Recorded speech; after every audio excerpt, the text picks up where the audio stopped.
Things Fall Apart, Alex Haley's Roots, and Leon Uris's Exodus. They're my three favorite books here.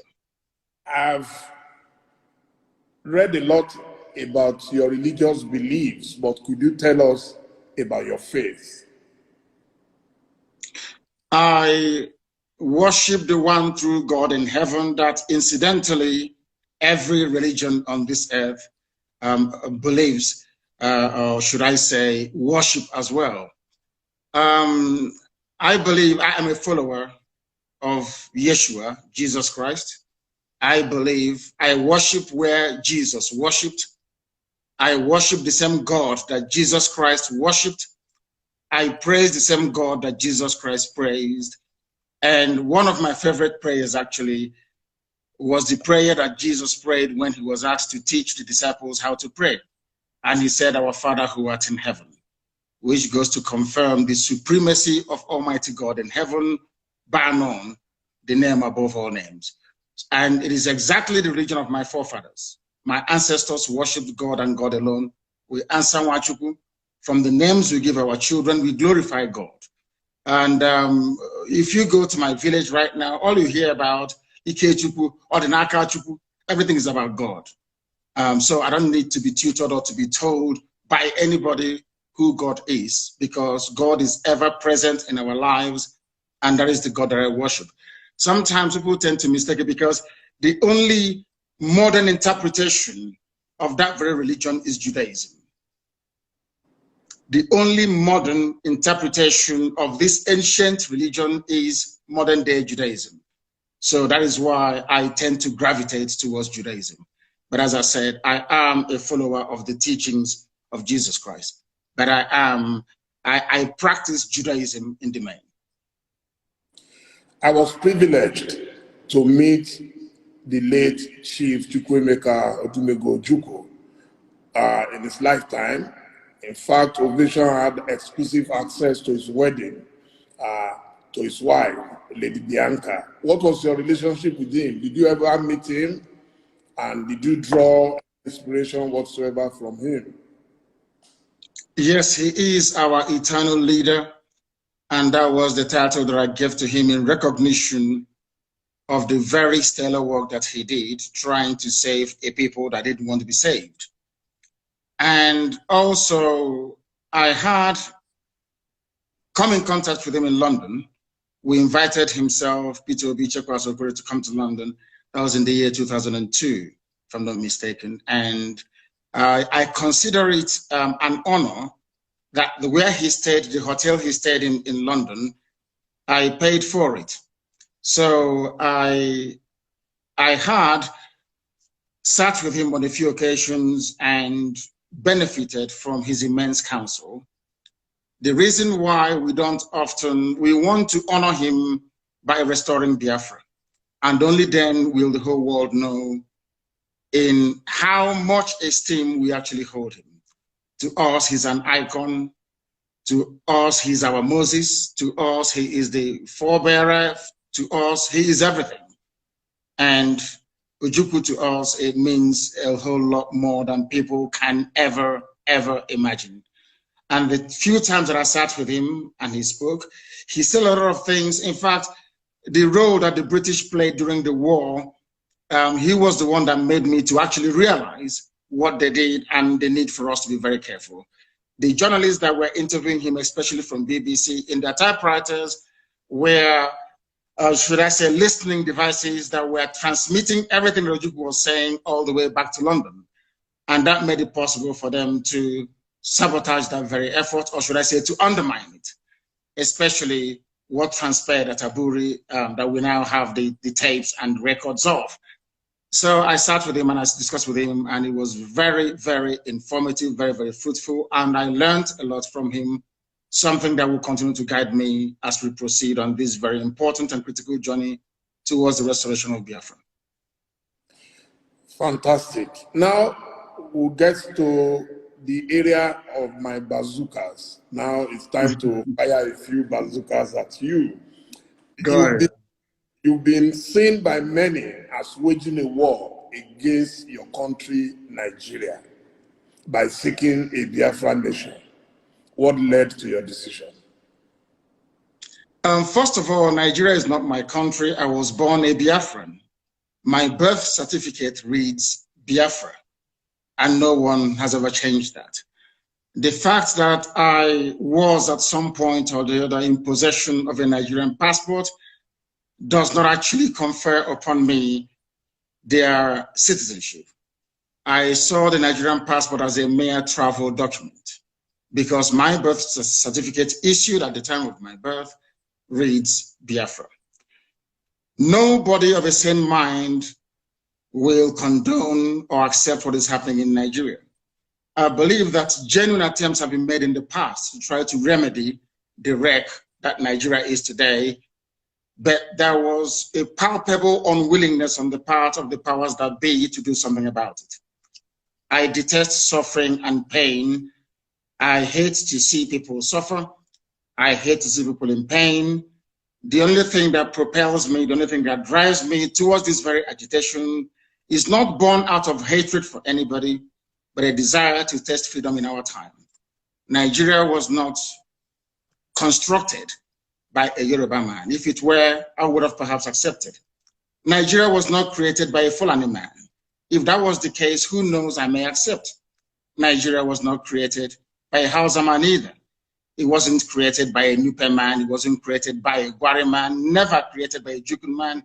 Nigeria was not created by an Ijaw man, not created by an Ibibio man.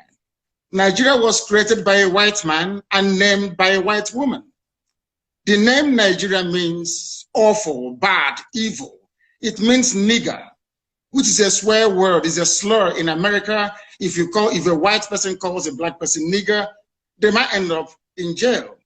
Then why should I answer a name that is abhorrent before God and before man? Nobody came from all these ethnic groups. They never got together to say, as from today our name should be Nigeria. A white man determined that. I cannot go to England and say to English people, I want to rename Liverpool. I want to give it another name. I'm sure they'll think I'm mentally, unstable and put me in jail.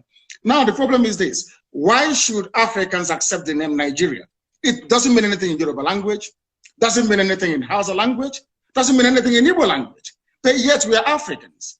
So I see it as a relic, or should I say a vestige of racism. I see Nigeria as an abomination, not just before God, but before man as well. Those with common sense, that is the reason why I like Thomas Sankara. Thomas Sankara changed the name from Upper Volta that had no meaning to Burkina Faso. Now, I wonder why educated, very savvy and enlightened Nigerians cannot see it. You have half of Yoruba land in Benin Republic. Some are in Togo. For over 20 years, I have been a very vocal advocate of a Yoruba nation that will also encompass the Yorubas in Benin Republic and those in Togo, because they are Yoruba people. Wouldn't that be very wonderful? Why should white people come from Europe and decide that some Yorubas should be Togolese, some should be from Benin Republic, and some should be from Nigeria? You're a Yoruba man. What do you have in common with a Kanu'S man? Absolutely nothing. But I can tell you, you have something in common with a Yoruba man in Togo. You have something in common with a Yoruba man in Benin Republic. Why should you see a Kanu'S man as your fellow citizen in Nigeria and not a Yoruba man who lives just a stone throw from Badagry? So these are the anomalies that Africans need to sit down to address. That is why we have arrested development. That is why nothing seems to be working. Because the convergence of these diverse value systems from the core Arewa North, from the West and from the East is making it impossible for Nigeria to function as a viable state. And that is a recognition that we must, at this very point in time, be able to address as educated people. Not that I hate Nigeria. I hate the name. I despise it with a passion. If you allow me, I wouldn't exist tomorrow morning. Anybody who answers or addresses him or herself as a Nigerian is a product of neocolonialism, not something that I am prepared to accept, because Nigeria never existed until Flora Shaw gave her that name, Nigeria. Before that, you had Oduduwa. Before that, you had Biafra. Before that, you had Kanu'S Empire, and all these wonderful and weird civilizations. Now, a white man cannot come from Europe and then create an identity for me. Only God in heaven can do that. And I can give an identity to my dog. The only thing you can name are your children and your pets. They are not our fathers. They are Caucasians. We are Black Africans. They have no right being in Africa and giving us names. And that I will never, ever accept. Military and security experts have said it is impossible for any country to fight 2 civil wars without monumental repercussions. Have you considered this? And what lessons did you learn from the last Nigerian Civil War? The lessons that I will learn from the last war, if I can begin by addressing your last question, is that we should not have given up. Even though we were overawed as a result of a global conspiracy of unprecedented proportions, Biafra-Nigeria war was the Third World War. Because in that war, if you leave Nigeria and Biafra alone, Biafra would defeat Nigeria anytime, any day. Pound for pound, Biafra would defeat Nigeria anytime, any day. And I make bold to say this. But Britain got involved. They imposed a no-fly zone over Biafra land. They imposed air, land, and sea blockade to stop us from getting food and arms. But they went behind the back of the world to negotiate with Russia to supply arms to go on. They even brought in Egyptian pilots to fly their planes for them. Nigeria has never won any war in its history. Ordinary Boko Haram, they are begging Niger, they are begging Chad, they are begging Cameroon to help them. They've never won any war. The only thing they specialize in doing is killing civilians, as they did at Lekki Tollgate. That's what they can do. Nigeria has never fought any war. An army is meant to go out to win territories for the country that it claims is coming from. The same way that Lugard led an expeditionary force to come to create Nigeria for the crown in Britain. Nigerian soldiers have not done that before. Anywhere they go, they're humiliated and they come back. So I wouldn't actually see, I wouldn't describe what transpired between 67 to 70 as a Biafra-Nigeria war. Is Biafra versus the whole world. The United States was ambivalent. They never actually, should I say, participated as they should. Britain was there running the whole show. They destroyed Aburi Accord, destroyed the agreement reached between Ojukwu and Gowon. They came back and they instigated a war. That was all they did. There was nothing. I wouldn't see it as a war. And I want to let Nigeria understand this. There is that tendency, that what I call the Fulani Janjaweedism, there is that tendency to intimidate, that tendency to terrorize, that tendency to subdue, overraw, and then conquer people. It is not going to happen in our time. They will try, but they will fail. The more they focus their attention in the East, the more the terrorists that they themselves bred in the North will overrun them there. So I am not in any way, shape, or form either phased or overawed. They will come again because it's in their nature, and this time around they'll be roundly defeated. Well, I think with due respect to our men and women of armed forces, I believe they are well rated. I visited them in Liberia. I visited them in Sierra Leone. In Liberia, we were controlling 10 out of 15 counties. In Sierra Leone, in fact, we actually lost one of our brigadiers, and the Sierra Leoneans are eternally grateful to us, because but for the support from Nigeria, both countries, I don't know what would have happened to them. In fact, at the time, Professor Adeniji was the head of UNAMSIL in Sierra Leone. I think it would be unfair to describe as military as weak. It is possible, yes, that they got support from somewhere else. Of course, there are allies. That's why you had NATO. In fact, it's one of the reasons a lot of people are angry with America under Trump, that he has virtually collapsed the relationship, military ties to other countries. So I'll leave it at that. But then I want to go to the next question. The Igbos are obviously marginalized in the political configuration of Nigeria, but they have done extremely well globally in business, in sciences, in commerce, and so on.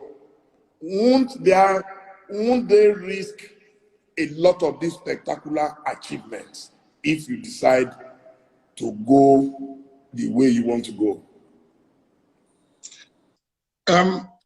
I should have thought that your question should be along the line of,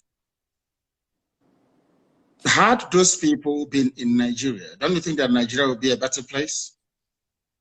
For instance, but it's never happened and will never happen for the following reasons: resentment, envy, and the need for the Fulani Janjaweed Caliphate to dumb down the standard of excellence so that everybody can become an Alumajiri. That's exactly what I have done. I am not shocked nor surprised that we are recording not just, Igbo people or Biafrans, but Yorubas are doing something as well all over the place. It's there. What I then want to ask people is this: why is it that we cannot wake up one morning and hear that there is one Fulani mathematician in Florida doing very well, maybe working for NASA? Why is it that we have not woken up one morning to hear there is one Fulani man or woman voted in as a mayor or as a parliamentarian somewhere in Europe? It will never ever happen, because that is not their orientation. That is not how they were brought up to see society. The recognition of people's skills and talent is a prerequisite for the driving of any progressive society. That hasn't happened in Nigeria, because if you're not from the north, may God help you. Why is Nigeria suffering today? Nigeria is suffering because of successive regimes of mediocrity and sub-standardization, for the simple reason that people do things based on ethnicity. People want to protect their tribe. Even if they're performing very badly, they want their tribe to become preeminent. And in the process, those men and women who are skilled, who are well-read, who are well-learned, they get forgotten. And then, of course, they travel abroad, and you can see their excellence come to the fore. And that's exactly what has been happening. What we are saying is that once we have Biafra, they will all come back home. And Biafra will quite rightly become the light of Africa and Black people all over the world. Because without Biafra, Black Africa will keep floundering, and there can never be any progress. I'm sure you know that politics is a game of number. And it has been theorized that the domination you complain about of what you call the Fulani hegemony has been made possible because of the lack of unity amongst the peoples of North Central, Southeast, South-South, and Southwest. And that if they unite, they will be able to end the perpetual dominance of the so-called Northern oligarchy. Do you agree? 100%. And that was why some of us threw our weight behind our children. Some people will say, refer to me as a youth, but I'm not. I'm a very old man. I may look young, but I'm a very old man. Now, the reason why we supported our young people was because for the first time in living memory, we managed to bridge that divide, to bring everybody closer around an issue that is of importance and concern to all these people. Were you not surprised when, following what transpired on the 20th of this very month, the same people that have failed and will continue to fail, the same leadership structure, or should I say the same cozy boys club that they formed, if your father is passing on, he will hand you over to the next buffoon to groom you in this politics of mediocrity that you find in Nigeria. Were you not surprised and shocked that the same people managed, or should I say succeeded, in introducing the tribal and ethnic dimension into what we are doing? Those of us in the South those, I am proud of the, should I say, the understanding that those of us in the East have with our Yoruba brothers in the West, and of course, as time goes on, also Middle Belt. There is now a recognition that we are our own worst enemies. In Katsina State, there are other tribes other than Hausa and Fulani. In Katsina. In Bauchi, the same thing. All across the north. It is not a homogeneous society. The only thing that binds them together is just their language. Underneath, if you scratch the surface, you will begin to see a lot of, they have more ethnic groups in the north than you have in the south. Many more in the north than have in the south. But over the years, the Fulani oligarchy have managed to should I say, moderate their differences. And despite what is going on underneath, they have always succeeded in presenting this united front for the north. Anytime we try that in the south, they bring in their, what people are referred to as professional gossipers. They bring in people who will always do their best to divide us, because the north understands. Any day the Igbo and the Yoruba put their differences behind them, get their acts together, for goodness sake, Nigeria will be a better place. Everybody knows that very well. So in order not to allow that to happen, they now appoint, or should I say, rig our governors into office.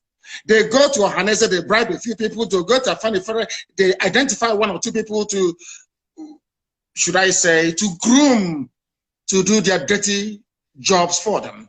And what is that dirty job? You saw it in full view and in full display on the 20th. People that claim they went to school, people that claim they are senior advocates, people that claim they're enlightened, were the ones that introduced the tribal and ethnic dimension into that very successful protest. And you can see where we are today. They are rejoicing in the north. They're having fun in the north. That thing they have always done, once again, they have done it. But of course, they cannot break us. This time around, we just want to let them understand this. The unity between the Igbos and the Yorubas is deeper than End SARS protest. It is far more fundamental than they can even imagine.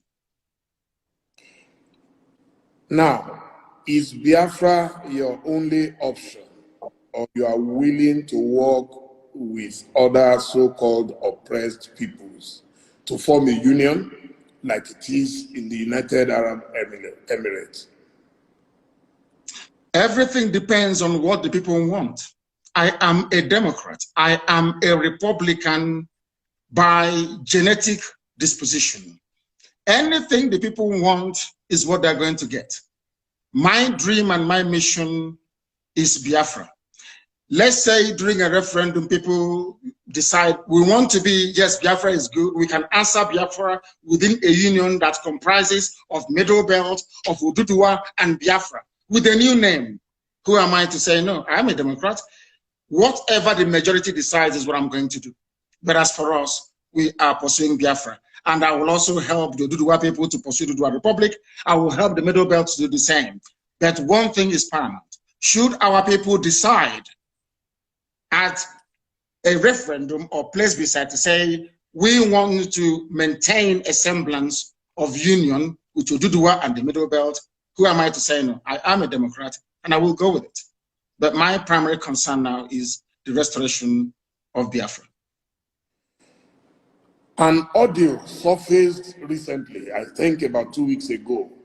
It was sent to me by a family member, in which your voice, we heard your voice, directing your operatives to hit certain targets in Lagos. What led to this in a state that has really embraced the people of Southeast and South extractions? If that was your voice, do you regret the action, and are you willing to apologize for it? It is my voice, but what I said was cut and joined together to suit the very message or narrative that our detractors were, should I say, determined to peddle. If you listen to the whole broadcast that I made, you will find out that that very audio that those people, those charlatans put out there in the public domain is not exactly what I intended. But I have said this before and allow me to repeat. If by making the pronouncement that I made on that very day that I was misunderstood, or that the true intentions of what I was wishing or willing to convey was somehow misconstrued, then I apologize for it. Because I believe that it is very, very important that we understand this. I wouldn't want to do anything, either knowingly or unknowingly, to inflame passions in the West. I wouldn't wish to do anything that will cause my Yoruba brothers and sisters alike to think, should I say, to become jittery about what our true intentions are. You made reference to your operatives. I was addressing Nigerian youths right across Nigeria, not just in Lagos. And given the heat of the moment, people were being massacred. I'm not sure that most of those commentators and apologists for Asarok have had their homes invaded before. When Fela speaks, you can hear the way that Fela speaks all the time about Nigeria Army and Nigeria Police. Why? Because Fela was a witness when his house was invaded, and the mother died as a result of it. There's something happened to me. As a result of Nigeria military invasion of my house, my father is dead, and my mother is dead as well. So when people like us with a first-hand experience of the brutality of a very primitive security architecture in a country as backward as Nigeria, you can then begin to appreciate where we're coming from. If I spoke out of turn, if people who listened to what I said misunderstood the true intentions behind the words that I uttered that night, then I do unreservedly apologize, because nobody can divide the Yorubas and the Igbos anymore. It's not going to happen. They will try, but they will not succeed. That I can assure them. What is of concern to us is that those responsible for the slaughter of those people are held responsible. The same way, I hasten to add, that those who are responsible for the murder that we ordered today going on in Obibo will be held accountable. They will and must be held accountable.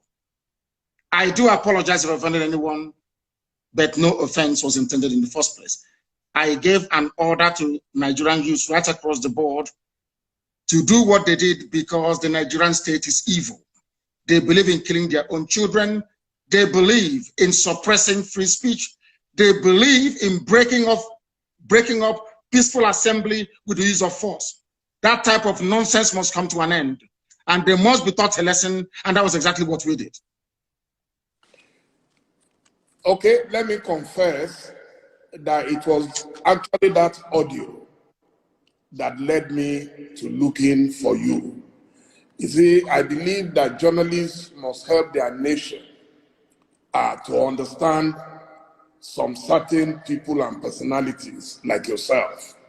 And I want to say at this stage that I'm sending my special thanks to two people. One of them I can mention publicly, the other would not want me to mention him. And the first is Femi Fanikaude, my very dear friend and brother. I contacted him because I knew there is a special bond between the two of you. And he contacted someone else who contacted you. And I want to say thank you to both of them so they know themselves. What is the relationship between you and Femi that every time I see that you are in the same direction? He is very brave. He is urbane. He is polished and very erudite. He is a scholar and a conscientious one at that. You know, in Nigeria, you have scholars, people who just study for the sake of it, people who just read for the sake of it. He practicalizes what he understands to be humanity. And that is why I love him, I respect him, and I call him a brother. He epitomizes what any intellectual should aspire to be. You intellectualize that is very true or very good, and then you must have a human side to yourself. He is de-tribalized, as you well know, and I'm sure that in time to come, he will have a very great role to play, if not in Ududuwa, but also in Biafra. If Biafra were to come tomorrow, I will take him. And I'm sure that he will have a lot to contribute in making Biafra a better place for everybody to be in. So I have not only love for him, but also have regard for him. Now, I'm sure you are aware that there are efforts to start a movement that will bring the Yorubas and the Igbos together and closer. Are you willing to play a major role in that union? Yes, we are doing ours on the ground. You saw the protest on the 1st of October right across the world, Yoruba One Voice and IPOB. So we are doing ours. That was why I categorically stated, and without any equivocation, that the bond between the Yorubas and the Igbos can no longer be broken by anybody. They will thrive, but they will fail. It can't be broken anymore. So I am more than willing and able to serve in whatever capacity that's required of me to make sure that these two great nations pilot the affairs of Black people in Africa going forward. Because without them, Africa is doomed, more or less. Now, I will plead with you to take the next question very softly, because as a Christian, I believe my faith teaches me to render unto Caesar the things that are Caesar's. So which means I respect constituted authority. My question is about your best friend, our president and commander. Now, you propounded this theory of a cloned man, and that our current president is a Sudanese man called Jibril. Do you agree that your information might have been wrong, and you're also willing to apologize to him for that error? Anybody can make a mistake. No, not at all. Buhari is dead and buried in a shallow grave in Saudi Arabia. Aisha Buhari was there. She came back from what they called a lesser Hajj. She was wearing black. She was mourning. If you look at the pictures that were circulated at that point in time, you will see the smug, or should I say, the forlorn faces of northern governors. A minute silence was held at the AU for a late Buhari. Even Her Britannic Majesty, Queen Elizabeth II, also penned a condolence message to the people of Nigeria before the cabal took over and asked her to rescind it, which she did. Buhari is dead, and I'm prepared to stake Biafra on it. If you, Dele Momodu, can go and prove to me, I'm not asking you to do anything too complex. If you can go and ask this man you call Buhari, whoever it is in Asorok, to come outside, don't do very much, address a panel of Nigerian youths, maybe 20 of them, and speak Buhari's mother tongue, which is Fulfude. I will give up Biafra, I will apologize to him, and I will submit myself to any authority on this earth to do with me as they please. There is no Buhari. Jibril was there. Jibril followed Abba Kyari to Cuba and ran away from there and never came back. The man you have now in Asorok is from Niger Republic. His name is Yusuf Abubakar Muhammad. That's his name. Yusuf Abubakar Muhammad. Even Shekau knows who he is personally and was mentioning his name as well. It is not Buhari. The old Buhari that you and I know, the country cannot be burning and he will restrict himself to only 12 minutes of edited broadcast. Impossible. Impossible. Anybody that knows Buhari, even if he's dying, he must speak because he fought in his own understanding to keep Nigeria one. Anything that impacts or threatens the territorial cohesion and integrity of Nigeria, the old Buhari, in fact, he will be in Lagos. The old Buhari will be in Lagos, I'm telling you. But this little, have you not seen him with his fresh hands of a 35-year-old? He cannot wear this. He cannot wear this. Because if he wears this, his ear will bend. Because it's rubber, silicon. We know about AI technology. It's deep fake. Please Google it. You're a media man, you must know this. I can replicate this very interview with your face showing us having this conversation, but it is not you. You also saw that some, would I say, some eagle-eyed investigators managed to discover that there was actually a microphone, a loudspeaker on the table. It's everything that they claimed that Buhari was saying was coming from a loudspeaker. From a loudspeaker. Very, very sad indeed. These are the things that the world must understand and come to terms with. That the person you are calling Buhari is not Buhari, and I can stake my life on it.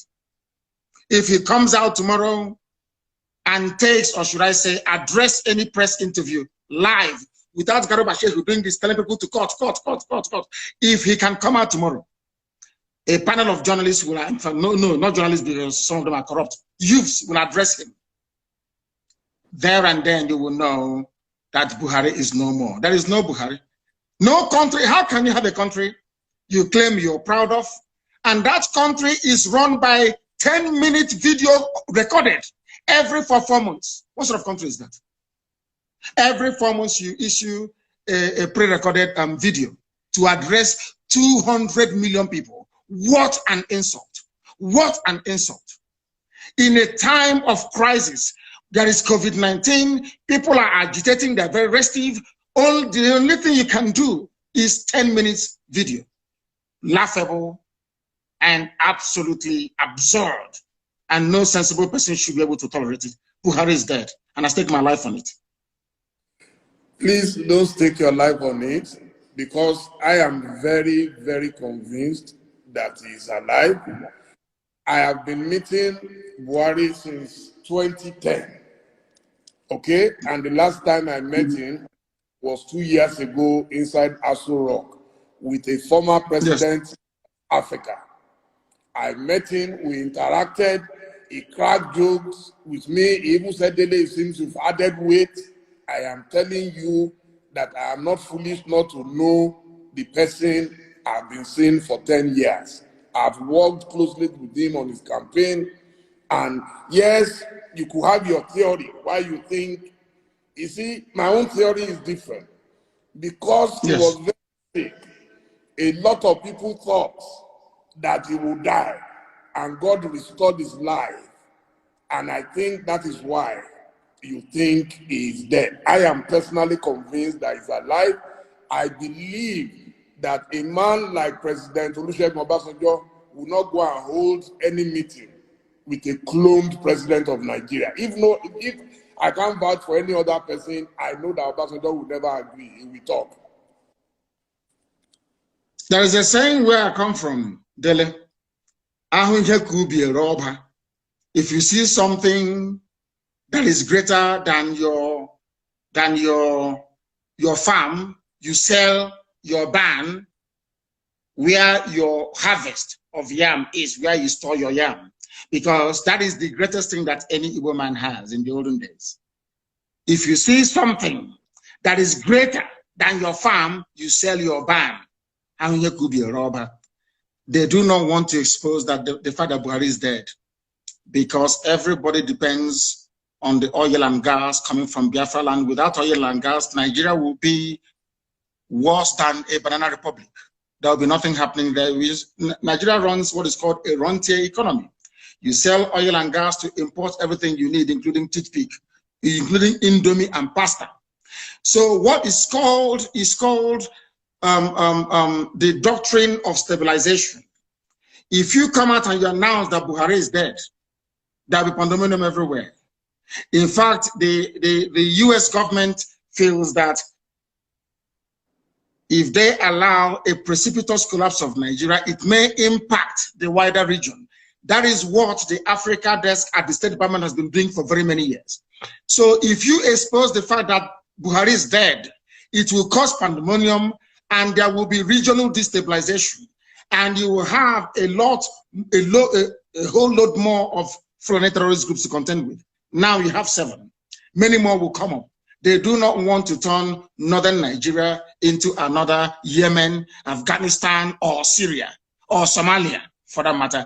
That is the only reason why they're keeping quiet. And everybody's hoping that he will make it to 2023 so that Aisha can go with the boyfriend and relax, because Buhari is dead. Absolutely dead and confirmed. Look at the hands of your, I can become a trend. You ever seen that little boy they call Tagwe that used to mimic Buhari, speak the way that Buhari does, crack Buhari jokes? That little boy is an Igbo boy. They've not given him a Fulani girl to marry. You know that little boy called Tagwe, he's a comedian. He mimics Buhari. These things happen. People can mimic Obama. People can mimic whoever they want to mimic. There are expert actors who can do all of these things. But let me make this very clear to you. It's a very simple thing. I'm not asking for a DNA test anymore. If Buhari can hold a meeting, the man you call Buhari, with Nigerian youths to ask him questions and speak his mother tongue Fufude, then I will give up. But I can assure you categorically that you are one of those that they have deceived, but they cannot deceive us.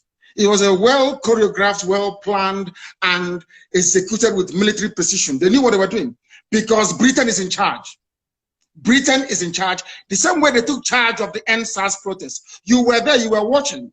When British High Commissioner went to Lagos, did not see the Lagos State Governor, but saw Tinubu.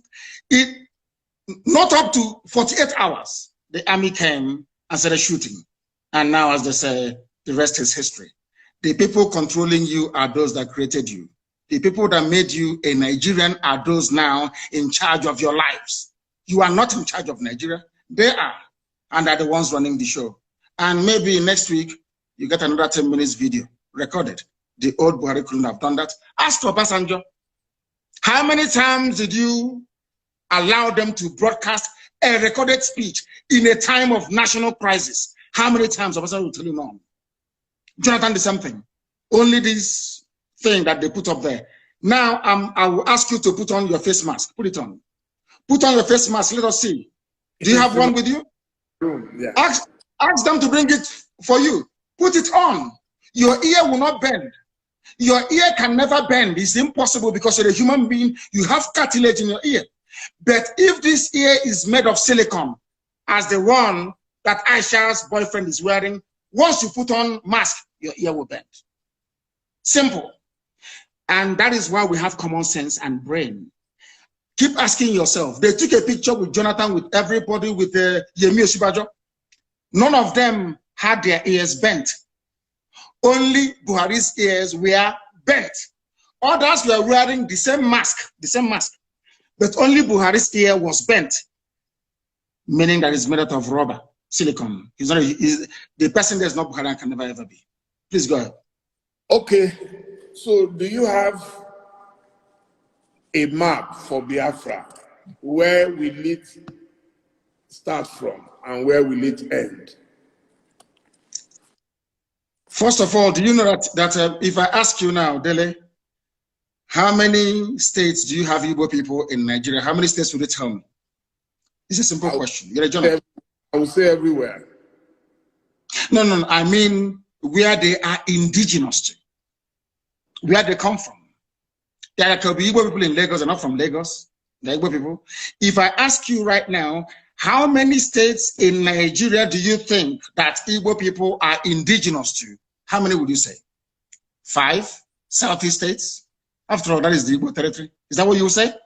Yes. I have a surprise for you. It is 13. Igbo people are indigenous to 13 states of Nigeria. 13. As I told you, those who created Nigeria are in charge of Nigeria. And in order to weaken, to diminish, to render irrelevant every aspiration of an Igbo man, Britain decided to advise the Janjaweed Caliphate to keep redrawing the map until we now have only 5 states. Igbo people are in 13 states. And now let me answer your question. The map of Biafra starts from wherever women tie two-piece wrapper and ends where they stop tying two-piece wrapper. In other words, Biafra land starts from Kogi in the north, in Igala land, Idoma, Igede, all the way to Ikodomikodo, Idu land, in Udo, and going down to Bakassi, after Cross River State, and to Bonny and to Opobo in the south. All these are Biafran territories because if you go there, all the women that to the 13 states. I want the 13 states, please. You want me to name for you the 13 states that make up? Yes, please. Kogi, are there Igbo people in Kogi? I'm sure the answer is yes. Yes. Indigenous. Are there Igbo people in Edo State? Yes. We agree. In Edo State, there are Igbo people. I'm not talking about Tubiaja, which is Ishan. We'll come to that later. I'm even talking about a place called Igbo Akari. Igbo Akari. Are there Igbo people in Delta State? Yes. Are there Igbo people in Benue? In Benue State, I'm asking you, in Izi community is in Benue State. They speak Igbo. The largest market you have in Benue belong to the Igbo communities in Benue State. Are there Igbo people in Cross River? Yes. So Igbo people are in Cross River. Are Igbo people in Akwa Ibom? Yes. Itu is in Akwa Ibom. There are Igbo people. Are there Igbo people in River State? Are there Igbo people there? Of course there are. 90% of River State is Igbo. Are there Igbo people in Bayelsa? And you'll be shocked. YES is the answer. There are Igbo-speaking people inside Bayelsa itself till tomorrow morning. The same way you have Ijaw people in Ondo. Are there Igbo people in all the five? I've counted for you the 6 states that make up the so-called South-South. Imo, Abia, Anambra, Ebonyi. Yeah, you've mentioned 9 now. 9 states. 1, 2, 3. Kogi, Edo, Benue, Cross River, Akwa Ibom, Rivers, Bayelsa, Ondo. Have you added? No, not in Ondo. We're not in Ondo. Igbo is not in Ondo. What is in Ondo is Ijaw. Ijaw is in Ondo, not Igbo. But okay. Ijaw is Biafra. And we'll get to that later. And then you add the 5 southeastern states. You have Imo, you have Anambra, you have Enugu, you have Ebonyi, you have Abia. Add all of them together. Imo, Anambra, Ebonyi, Abia, Enugu. 1, 2, add it to the other 6. Okay. 5 southeastern states. 6, 7, 8, 9, 10, 11, 12. I think one is missing somewhere. One cannot be 6 states. 6 states of the South, 5 states of the Southeast, then Kogi and Benue. And then you get 13. In all these places, you have, I'm not telling you about where they are trading, where they are doing business. People from there are Igbo. They are indigenous. And you think Kogi would agree to go with Biafra? No, it's about a referendum. We are asking, what we're asking for is that part of Kogi where women tie 2-piece wrapper. That's all. Your mother will tell you where you come from. If you look at your mother when she dresses up to go to church or to go to a function and she's tying 2-piece wrapper, one on top of the other, then you know you're a Biafran. And that's what they do in Kogi, in Enugu State, in Benue State, in Cross River State, all the way down. You can go all the way down to Edo State. It is there till tomorrow morning. Don't you think you are likely to hit the brick wall if you try to go expansionist, if I could put it that way? I am an Igbo man. With all due respect, my dear brother, the Yorubas may be comfortable leaving Yoruba people in Togo and the Benin Republic and calling somebody from Sokoto State their brother. I don't intend to do that. Wherever you have Igbo people, they must be together as one. We are not leaving anybody behind. We cannot leave anybody behind. It was the Fulani Janjaweed and the British that caused this problem. You cannot come to my land. You take an Igbo community, you give them to Benue, you give them to Kogi, and you say that from the north. Ohanese may tolerate it. I will not tolerate it. I can't tolerate it. I am not going to leave one single Igbo community anywhere. They must be part of Biafra. They must be part of Biafra. What happens?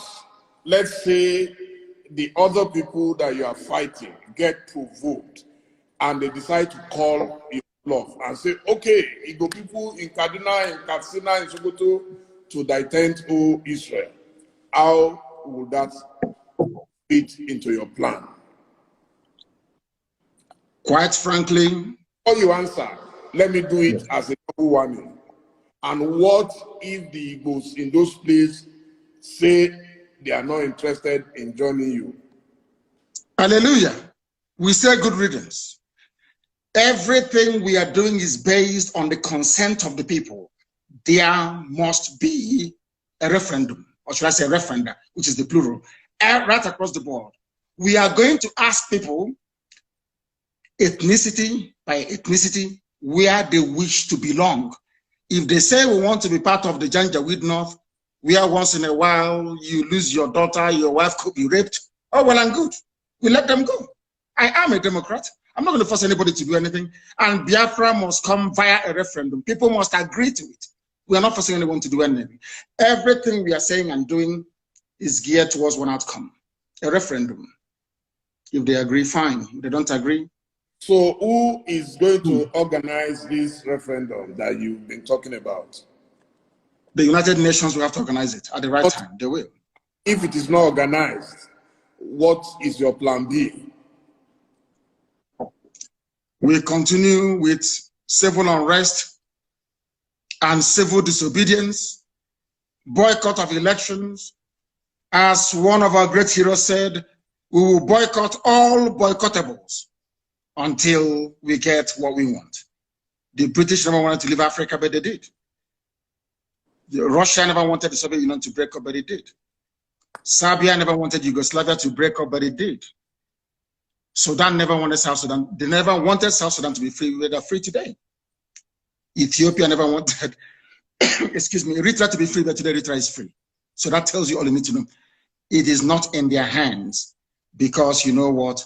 Power belongs to the people. Anything we want is what we're going to get. Once again, I want to ask this. Do you think this dream is realizable without a war? And are you prepared to fight another war? This dream can be realized without a war.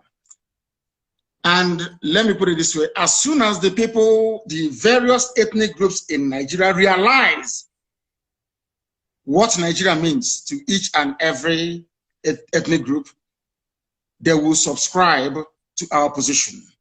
So it is realizable without a war. Before the white man came, let me ask you this, because it's an interview, which means you can ask me questions and I can ask you. Before the white man came, was there any Nigeria? Before the white man came, did Nigeria exist? It's a simple question that I'm asking you. Dele, did Nigeria exist before? It didn't, no. It didn't exist. Then why are African people, black people dying over something that they did not create? Did any Yoruba man create Nigeria? The answer is no. No Igbo man created Nigeria. No Hausa man did. No Fulani man did. No Kanu'S man did. No Jukun man did. When you come to Nigeria, it's always a debate about it is our turn. It is our turn. It is our turn to rule. Now there are over 250 main ethnic groups in Nigeria. If you keep rotating the presidency every 8 years to each and every ethnic group, times 8 by 250. How many years are you going to get? So some people will die many times over. They will reincarnate many times over. The presidency hasn't come to them. Nigeria is a joke and an absolute mess. It was not created by black people. Therefore, it cannot be sustained by black people. I want to see an Africa where a Yoruba nation, a Yoruba mega nation extends from Togo all the way to Edo State. That's what I want. Because that is authentic Africa. I don't know why Africans are so beholden to something that is alien to them. Are you a white man? The Luga that created Nigeria is a white man.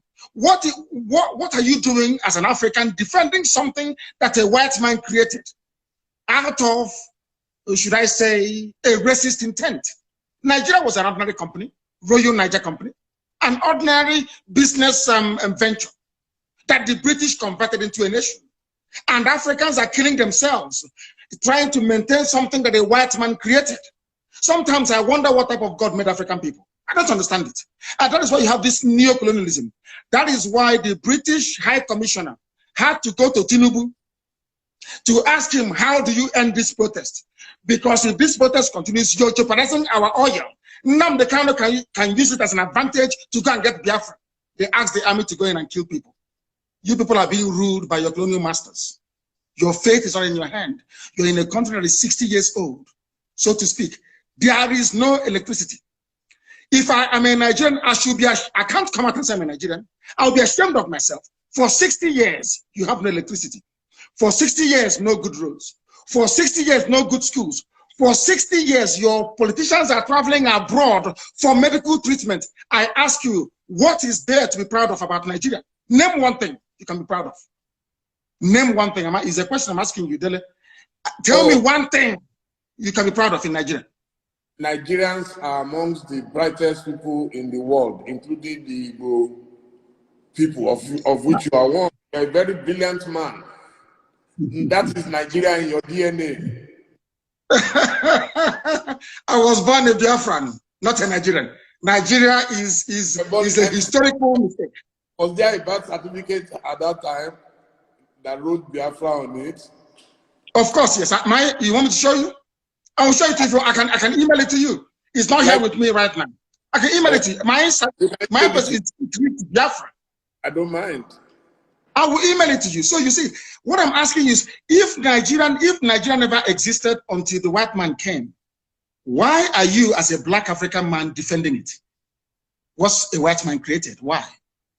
When you have Yorubas in Benin Republic, Yoruba is in Togo, they speak your language, they eat your food, they dress the same way you do, you have the same culture, the same value system, the same orientation, and I'm asking you, and the white man came from Europe and said, oh, you are Yoruba from Togo, you speak French. You're Yoruba from Benin Republic, you're going to speak French. But you, Dele, you're Yoruba from Nigeria, you speak English. Are people not perturbed by that? That level of dehumanization, that level of subjugation. You see, the one thing that shocks me about Africa and their class of intellectuals is the fact that they are willing to swallow hook, line, and sinker anything the colonial master gives to them. And I've asked you this very question. Can you go to Europe and create a country as a black man? The answer is no. Then why must you accept what a white man is doing in Africa? Do you see why we are poor and very backwards? Do you see why Nigeria can never have 24 hours of electricity? Never, ever, ever, ever. Because the foundation is faulty. The orientation of Fulani Janja, people were protesting SARS killings in the south. Fulani people in the north were busy having fun and laughing and smiling. And you want to be in the same country with them. Your value system, your reasoning, your understanding, your orientation can never, ever be the same. Never be the same. Why did Britain leave the EU? Dele, I'm asking you, are they not Christians? Are they not Democrats? Are they not, don't they believe in free trade and voting people in and voting them out? But then, why did Britain leave the EU? Why? The same Britain that left the EU is asking me not to leave Nigeria. Nigeria that is only 100 years old. Your grandfather was not a Nigerian. Was not. So why must you throw away the history of your family, the rich history of Yoruba people? Because a white man called the place Nigeria. Why must you do that? Why? Can I go to England and name them and name them Albania and say all your history is now gone? We are doing our ancestors a disservice. And let me tell you why Black Africa cannot go forward. Some people, not you, some people accepted this nonsensical balkanization of Africa, with their useless flag independence. And your ancestors are in the grave. Your ancestors that existed before the white man was born, they are in the grave. You jettison their history and their identity. You banish it, you denigrate it, you insult them by accepting this garbage called Nigeria, and you want them to be happy with you. That is why no black African country can see development. No black, you see South Africa. When whites were running South Africa, everything was good. Now blacks took over. Look at what is happening. Because even the land of Africa itself is angry with us. We went to school for a reason. The reason why you go to school is to question certain things. And the question is this: why is it that you as an African, you're willing to kill, to die for something a white man created when they cannot do the same thing for you? You see how they are not equal to us. You see why they are always better than us. And nobody can tell me with any ounce of conviction or justification the reason why Yoruba people should be in Togo, in Benin, and in Nigeria. Why can't they be in one country, the same way that the English people are in one country in England? Or should I say in the UK? These are the things that we must ask ourselves. Okay, thank you so much. Thank you, Mazi Nnamdi. I mean, you are very passionate about your beliefs. Nobody can take that away from you. So now we get to the stage where I already jotted down some questions from members of the public. The first is that you hold a dual nationality. So they are saying you have a choice, you have an option. What about those who have nowhere to go? The reason why you are interviewing me today is because I got lucky. My parents didn't get lucky. People who were in my house did not get lucky that very day, they died. My dog also died. Jack, they killed my dog. Now, listen very carefully. People don't understand. You see, there is a level of flippancy in Africa, and should I say, we don't interrogate any concept or phenomenon with a great degree of sincerity. Why do I have a Nigerian passport?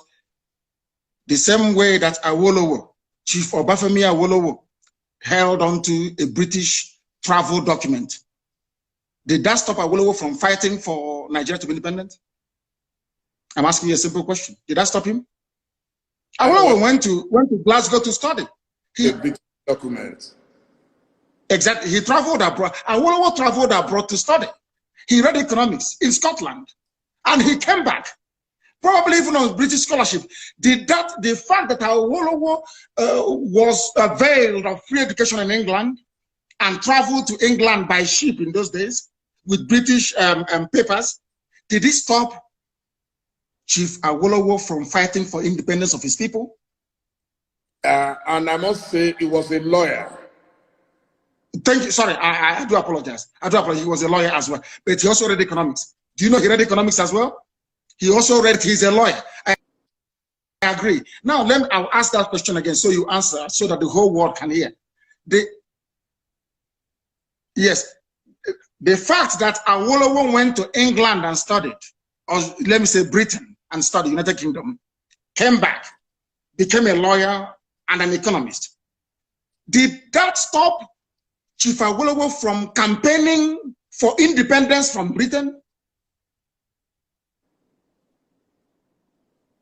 I don't know if you can hear me. Can you hear me? Hearing you, yeah. I understand your logic, yeah. Now, the same thing with Dr. Nnamdi. He traveled to the US. He studied. He traveled to the US with British papers. As somebody traveling from a British colony, he went to the US and he read, and he came back. And a Yoruba man, incidentally, let me tell you why they don't want Yorubas and the Igbos to be. A Yoruba man identified the talent in Nnamdi Azikiwe and appointed him the secretary of NCNC. That Yoruba man is Herbert Macaulay, a Yoruba man. And Zeke fought with the likes of Awolowo until Nigeria became free. Why didn't they say, you know, in those days they were very intelligent? Nobody said to Zik, oh, you went to England for free. You studied, you have their passport. Now you're fighting and saying they should go. Because in those days, our fathers, they had brain. I'm sorry to say this generation, I don't know what's wrong with them. Is a social media indomie generation. And I hope that after this evening, they will become, should I say, more enlightened as to the issues. I no longer hold dual nationality. I used to have dual nationality for convenience sake, just to travel out of Nigeria, not for anything. And my hatred for Nigeria didn't start today. I've always hated Nigeria. It's a very useless place. Only a fool can say, I am a proud Nigerian. There's nothing to be proud of. Absolutely nothing. You have nothing. Individually, you're brilliant. The Ngozi Okonjo-Iwealas of this world, our brother who is at Africa Development Bank, very smart and very brainy, yes, as an individual, but collectively as a group, the most useless 200 million people in the whole world. Nothing is coming out of nothing, absolutely nothing. Absolutely nothing. So how can I be a proud Nigerian? Ordinary light you don't have. No, simple light you don't have. How can I be a proud Nigerian? Thank you very much. Now, your governors have virtually rejected Biafra. Those are the most senior representatives of the people. So this person is asking, how do you want to deal with that situation? How many governors do we have per state? One I think it's one, isn't it? One governor per state, yes. But they and control, in a democracy, they control no. Yes. How many, during election, how many times does the governor vote? Once. Okay. So the people will decide, not a governor. We are not Fulani Janjaweed. We don't have feudal lords in our land. We are Democrats or Republicans. You have only one vote. Only one vote. One governor, one vote. People may dissent, they're entitled to their opinion. One governor, one vote during the plebiscite or referendum. And there is nothing they can do about it. The majority says they want Biafra. So the views of the governor, of course, may be taken into consideration, but it doesn't count because they are in the minority. We are not Fulani people. Someone has asked, how are you funded? We are the largest movement on the face of this very planet Earth. IPOB, indigenous people of Biafra, we're all over the world. And our people are very, very generous. They fund us, no politician, no millionaire, no billionaire, nobody. Ordinary people in the diaspora and people at home. They fund this well-oiled machine all over the world. That is why we are formidable. We owe it to them. We don't have any godfathers. That is why I speak the way I do. If there's anybody who can say they are funding us, come out and say it. Nobody does. Ordinary people do. Because everybody wants freedom. Someone is asking, if you say you're asking for a referendum, how come you sometimes apply force, the use of force and coercion? That is the only thing the Fulani Janja would understand. Nigeria is a rogue creation. Nigeria is where vandals and bandits abound in political office. Nigeria is not a civilized society and can never ever be. You saw the way they are behaving. You give rice to a governor to give to people, the governor will steal it and keep it. Palliative that he did not buy. The only language they understand is by breaking into those warehouses and taking what belongs to you. The criminals and the hoodlums here are the governors, not the people who are hungry. I don't know why in Africa we always want to turn the narrative upside down. So you're telling me that Fulani can come to my place and rape my mother, abduct my sister, and I'll be clapping and praying and doing hallelujah and doing prayer and fasting. Nnamdi Kanu is not like that. We hunt them down, we pursue them, we catch them, and we deal with them. As simple as that. If people can tolerate that type of rubbish, we can't take it. Never, ever, ever. Never. You said you are a Democrat. Yes. Does democracy allow the use of brute force? Is Nigeria not a democracy? But they were in Lekki shooting people that their constitution says should not be shot. People praying and singing national anthem, we are shot. A constitutionally granted right. The state of Nigeria violated it. They are the ones that brought violence, not us. As they say, those of them that make peaceful revolution impossible, they make violent revolution impossible. They make it possible, rather. Those are the words of John F. Kennedy, not mine. An American Democrat who, and people talk about democracy all the time. The modern Britain you have today was forged in a revolution led by Oliver Cromwell that toppled the monarchy of King Charles I. Today, England is doing very well. France talks about democracy, but their democracy was forged in the heat of a revolution that toppled the reign, I think, of King Louis XIV or the 15th, I don't know, and Marie Antoinette. America, they hold you to account today if you're not democratic. America was forged in the battle of a revolution fought and led by George Washington. I don't know if we did all these things at all or not. I mean, I think Nigeria should employ me to write their curriculum for them so they can train sensible, reasonable people. People graduate from schools in Nigeria, they come out far more foolish than they actually went to school with. Someone has asked, are you not afraid for your life? And what happens? I am dead already. And at what happens if anything happens to you now? Do you have succession plans? I am dead already. I was pouring some water, I do apologize. I am dead already. The only thing that can bring me back to life is Biafra. This life is meaningless without freedom, not just freedom. As I said before, I traveled to England to study for a reason and for a purpose. You cannot tell me that in England, they have gas piped all the way from the Scottish gas fields. There is 24 hours a day electricity. There is gas. If you're homeless or if you're unemployed, the government can give you what is called housing benefit. You can pay your rent and live in a decent home. They also give you money to feed as well. If I cannot do those things for my people, then my life is meaningless. So as I am right now, I'm already dead. I'm only waiting for Biafra to revive me and to resuscitate me. And I feel and I do pray that most other Africans should feel the way that I do. Because Africa is a failure because we fail to address the core and the key issues affecting our lives. We intend to change that. And by the grace of God Almighty in heaven, we shall be successful. My life doesn't matter anymore. What matters is Biafra. Everything else is irrelevant. And the zoo government, they know it. Everything is irrelevant. The only thing that matters to me, God is my witness, is Biafra, nothing more. I'm not doing anything. I don't have a car. I have nothing.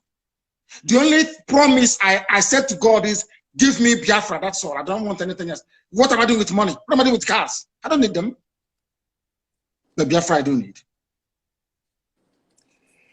Now, someone says, if you disagree so vehemently with the English people for what you believe they've done in Nigeria, how come you accept their protection? They are not protecting me. I'm sure if they have a chance to kill me, they will kill me. They're not protecting me. The only people that ever protected me was the state of Israel. Nobody else has ever protected me. Only Israel did. So if they have a chance to kill me, they'll kill me. What protection is the person talking about? I said it before. Chief Obafemi Awolowo went to UK to study. Chief Obafemi Awolowo, because there's one good thing about the UK. If you study there, your eyes will open. You see how vocal and vociferous the protest in London was. Because we understand their game, we know the way they play it, and we feel sorry for our people that they cannot see what we have seen. But one day, who knows, their eyes may open. But as I keep saying, anything we do to ensure that freedom comes, not just to Biafra, to Duduwa, but to everybody, every ethnic group, I am all for it. So could you tell me a bit about your project, the Radio Biafra? Radio Biafra of the Radio Freedom under Abacha. So I know a bit about pirate radios. So that's why I'm asking. It's not a pirate radio. It's not pirate. Radio Biafra is registered in England. It's not a pirate radio. It is actually registered. It's not a pirate radio. That was the argument they were making before. And when they asked the UK to shut down Radio Biafra, UK told them we can't. It's a legitimate business. You know, it's a legitimate concern in the UK, so we can't shut it down. So it's not pirate. And we build our own transmitters. I don't know if you know that. The FM that you listen to in Lagos, if you're in Lagos right now, if you hear my voice tomorrow morning or the voice of any of the presenters tonight, we built ourselves. And I believe in encouraging ingenuity. Everything we have, we built ourselves. Because, of course, God is with us. And our mission and cause is noble. That is the history of Radio Biafra, and we keep expanding. And I do hope that before this month runs out, which is just a few days away, that Radio Biafra will be in Katsina broadcasting in Daura. Radio Biafra will be in Daura broadcasting. And they will complain, but they can't do anything about it because we are far ahead of them. What are you doing in Daura when you said Buhari is not there? So what will you be doing in Daura? No, they challenged us. Their MDC challenged us. They said they're going to buy equipment worth, is it 700 million to disrupt what we are doing? So in response, I said, I'll put a radio inside Daura and I'm going to do it. I will. There'll be FM in Daura very soon. So Educating the Janjaweed and Nnamdi. You cannot be jammed. Who can jam it? Who is the person who can jam it? This is technology from Biafran and you cannot do anything about it. That is why the Kanu'S line is running helter-skelter to stop Biafra, because they know that once Biafra comes, maybe an African country can now put a man on the moon. They don't want that because they know what we can do. And I'm saying it out in the open. They should try all they can to stop us. They cannot stop us. Eventually, we're going to win. Because this is God's project, not man's project. It's God that said Biafra must come. Not man. On this note, I must say a big thank you to you for a very, very elucidating session. And I am definitely educated about you. I may disagree with you on a number of things, but a lot of people didn't want this interview to take place. I told them, I hate censorship. I was a victim of censorship. Everybody must talk. If you don't talk, nobody will know why you do the things you do. And those who disagree with you must still get to know more about you. And I must say, I am very, very grateful that you agreed to speak to me.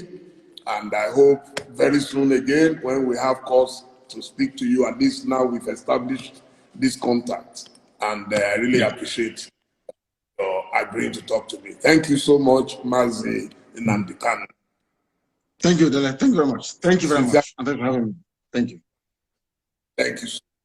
My dear viewers, it's been, I told you, it will be the mother of all the interviews, and so it has been. Thank you all. We'll be uploading, and I'm sure a lot of newspapers will get some news out of this. Thank you, and good night. Thank you. Thank you very much. Thank you. Bye now. Thank you.